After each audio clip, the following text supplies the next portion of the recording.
Good morning student. मैं doctor Mohammad Anwar Iqbal, KSS college Lakhisarai, department of history. आज मैं आपको रूस की क्रांति के बारे में बताऊंगा।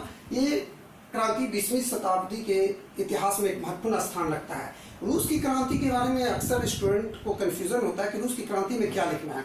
अगर रूस की क्रांति से क्वेश्चन आता है तो आप 1905 और 1917 दोनों के बारे में आप लिखेंगे। 1917 की जब बात होगी तो उसमें आप लोग देखेंगे कि इसमें भी दो क्रांति होती है, एक फरवरी की क्रांति, एक अक्टूबर की क्रांति। कहीं कहीं मार्च लिखा रहेगा और नवंबर लिखा रहेगा, तो न्यू कैलेंडर के हिसाब से मार्च और नवंबर हो जाता है। लेकिन यहाँ पर डेट हम लोग जो देखते हैं पुरानी कैलेंडर के हिसाब से देखते हैं। रूस में पहले दो कैलेंडर चलते थे, एक पुरानी एक नई। तो हम लोग पुरानी कैलेंडर के हिसाब से देख रहे हैं फरवरी अक्टूबर।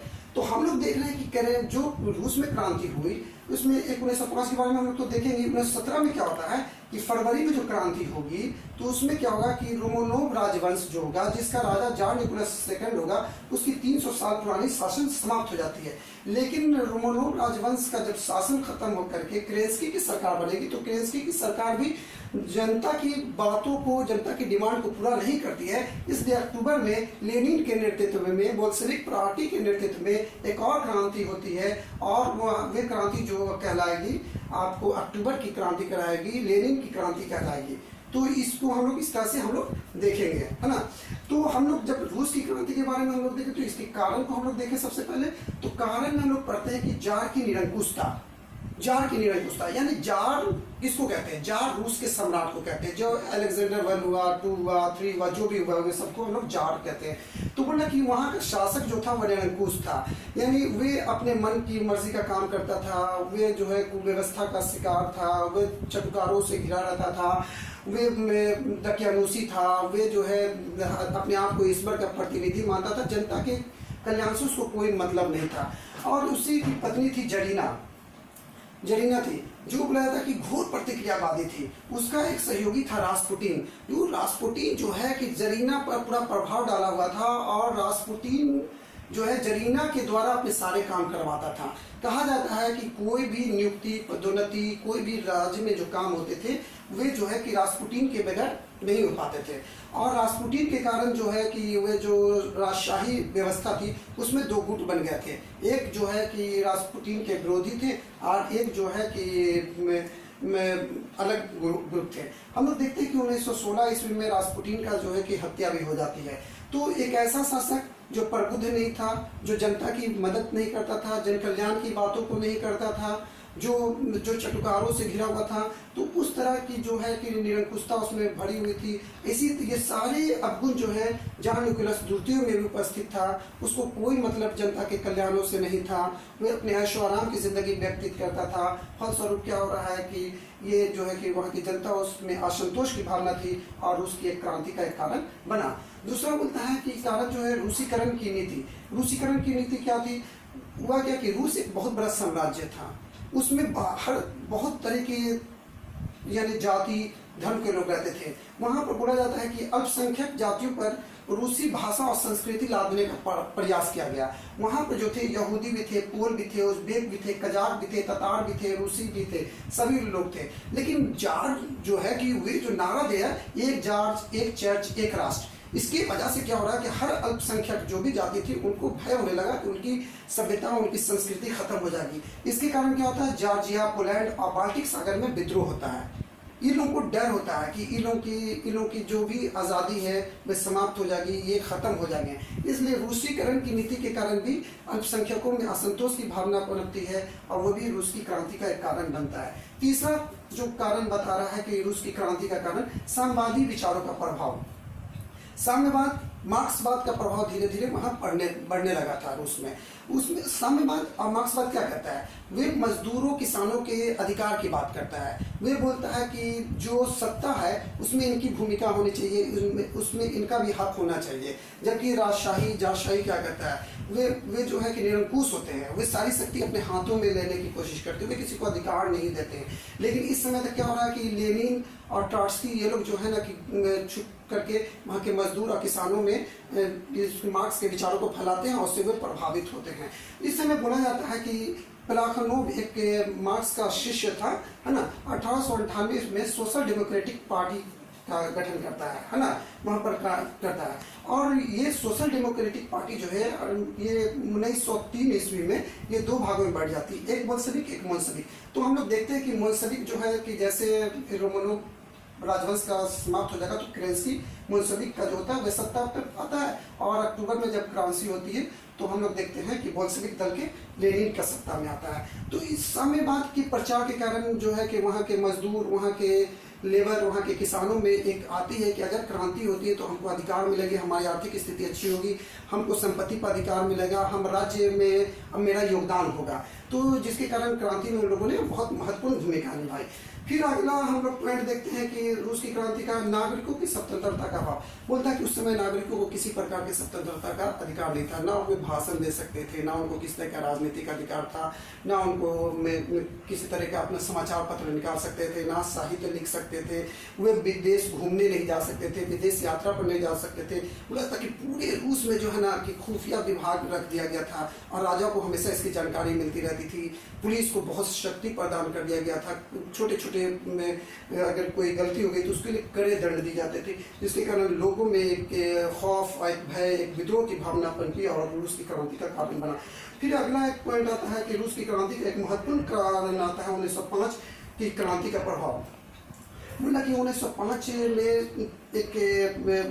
की क्रांति हुआ यूं कि हम लोग देखते हैं कि क्रीमिया वार 1855-56 में क्रीमिया वार, और फिर 1905 ईस्वी में रूस जापान युद्ध हुआ। इस युद्ध में रूस जो है कि हार जाता है जापान से, जो एक छोटी सी कंट्री है, जो एक कमज़ोर कंट्री है। तो यहाँ के लोगों को लगा कि ये हमारी राष्ट्रीय गरिमा को नहीं बचा पाया, हमारे राष्ट्र को नहीं बचा पाया, ये शासक कैसा है जो छोटे से देशों से हार जा रहा है, ऐसे शासक को हटाया जाना चाहिए। उस समय यहाँ की आर्थिक स्थिति खराब होती जा रही थी, लोगों को जो अपने औद्योगिक के अधिकार नहीं मिले थे, राजनीतिक अधिकार नहीं मिले थे। इसलिए ये अधिकार प्राप्त करने के लिए क्या हुआ कि 9 जनवरी 1905 ईस्वी को सेंट पीटर्सबर्ग की सड़कों पर लोग जो है, महिलाएं जो है अपने बच्चों को लेकर के निकल जाती है, और रूस ये जो जार निकोलस द्वितीय उसके बड़े बड़े तस्वीर लिए रहते हैं, और वे लोग रोटी बोलते मांग करते हैं, रोटी दो की नारा लगाते हैं, और ये आगे की तरफ बढ़ते जाते हैं, सोचते हैं कि जाके अपना विज्ञप्ति देंगे, अपनी डिमांड रखेंगे। लेकिन क्या होता है कि जार उन पर गोली चलवा देता है ना, और उसमें क्या होता है कि उसमें 130 व्यक्ति के बारे में बोला जाता है कि मृत्यु हो जाती है, जो किसान मजदूर जाते हैं। इस जो नेतृत्व जो करता है वो एक गैपो नाम का एक पादरी होता है, वह नेतृत्व करता है, और इसमें लगभग 1.5 लाख किसान मजदूर भाग लेते हैं। तो इसके बाद क्या हुआ कि जब इतनी बड़ी घटना हो गई तो इसकी पूरी प्रतिक्रिया होने लगी पूरे रूस में। तो 30 अक्टूबर 1905 को जार निकोलस द्वितीय जो है कि मजबूरी में शासन सुधार की घोषणा करता है, और बोलता है कि ड्यूमा की सहमति के बाद हम कोई भी कानून नहीं बनाएंगे, ड्यूमा जो भी सहमति देगा आपकी बातों को माने नहीं जाएंगे। और देखते हैं कि कुछ अधिकार जो है किसान मजदूरों को दी जाती है, कि भाषण देने का अधिकार देता है, उसको बोलता है कि आप ठीक है आप हड़ताल भी कर सकते हैं, आप अपनी ग्रुप भी बना सकते हैं। लेकिन क्या होता है कि 1906 में जब ये आंदोलन कमजोर पड़ जाता है तो ड्यूमा के अधिकारों को खत्म कर दिया जाता है, और गैपो का भी उस समय 1906 ईस्वी में उनकी हत्या कर दी जाती है। तो ये लोगों को समझ में आ गया कि जार जैसे ड्यूमा के अधिकार को छीना, तो लोगों को समझ में आ गया कि जब तक जार रहेगा, ये राजशाही रहेगी, तब तक हमको अधिकार नहीं मिलेगा। और उन्होंने तय किया कि जब भी मौका मिलेगा, जब भी स्थिति आएगी, तो हम ये आंदोलन करेंगे, क्रांति करेंगे, जो 1917 में उनको प्राप्त हुई और ये कारण बना। अगला हम लोग देखते हैं कि कृषकों की स्थिति की बात कर रहे हैं, तो कृषकों की स्थिति बोल रहे हैं कि बहुत बदतर थी। वे ज़्यादातर लोग भूमिहीन किसान थे। बोला जाता है कि 1861 में जार अलेक्जेंडर द्वितीय ने कृषि दासता से लोगों को मुक्त कर दिया था, लेकिन इसका कोई बहुत फर्क नहीं पड़ता था। अभी भी पुराने तरीके से खेती हो रही है, खेत छोटे छोटे हैं, ना उनको बीज अच्छे दिए जा रहे हैं, ना उनके सिंचाई के इंतजाम है, ना उनके मार्केट अच्छे दिए जा रहे हैं। किसानों की स्थिति बद से बदतर हो रही है, उनको 2 टाइम का खाना नहीं मिल रहा है। उनके पास लगता है कि हमारे पास क्रांति के अलावा कोई भी चांस नहीं कि अगर हम क्रांति के द्वारा राजशाही को समाप्त कर दें तो हमारी स्थिति अच्छी हो सकती है। बोला जाता है कि इस समय की 20,000 जमींदारों के पास 1800 लाख एकड़ भूमि थी, यानी 20,000 जमींदारों के पास 1800 लाख एकड़ जमीन थी, और 1 करोड़ से अधिक किसानों के पास 1900 लाख हेक्टर है ना, 1900 लाख एकड़ भूमि जमीन थी। अब आप सोचिए कि ये जमीन जो थी, जमीन का बंटवारा था, वो कितना अन्यायपूर्ण था। आप सिर्फ 20,000 किसानों के पास 1800 लाख एकड़ और 1 करोड़ लोग के पास 1900 लाख एकड़, यानी भूमिहीन किसानों की संख्या बहुत ज़्यादा थी। उनकी स्थिति दयनीय थी, बद से बदतर थी। और बोला जाता है कि इस समय की बात बोलता है कि 1858 से 60 के बीच में 284 बार किसानों ने विद्रोह किया था अपनी स्थिति सुधारने के लिए, अपनी डिमांड को मांग को पूरा करने के लिए, लेकिन जार ने इस पर ध्यान नहीं दिया और लोगों ने बोला कि अब क्रांति के अलावा कोई मौका नहीं मिलता है। और जैसे उनकी स्थिति थोड़ी मजबूत होती है, जारशाही थोड़ा कमज़ोर पड़ता है, यह आंदोलन होता है। उसी तरह से एक हम पॉइंट देखते हैं कि रूस की क्रांति का श्रमिकों का असंतोष। बोला जाता है कि अलेक्जेंडर थर्ड के समय से औद्योगिक क्रांति में तेजी आई। औद्योगिक क्रांति में तेजी आई, लेकिन क्या हो रहा है कि जो श्रमिक चले आए, जो श्रमिक आके उद्योग में काम करें, उनकी स्थिति अच्छी नहीं थी। उनको ना वेतन अच्छे से मिल रहा है, ना उनको घर अच्छे से मिल रहा है, ना उनकी क्षतिपूर्ति का ध्यान रखा जा रहा है, ना उनको किसी प्रकार की सुविधा दी जा रही है, ना वे क्या कर रहे हैं कि वे हड़ताल नहीं कर सकते हैं, वे अपना संघ नहीं बना सकते, वे भाषण नहीं दे सकते हैं। उनकी स्थिति बद से बदतर हो रही थी। 1905 के बाद उनकी स्थिति में थोड़ी सुधार होती है और थोड़े हम देखते हैं 1903 में श्रमिक दुर्घटना क्षतिपूर्ति अधिनियम बनता है। 1912 में भी बोला जाता है कि स्वास्थ्य बीमा और दुर्घटना बीमा लागू हुआ, लेकिन ये कोई इससे उनमें असंतोषी भरा, कोई उनकी बहुत अच्छी स्थिति नहीं हुई।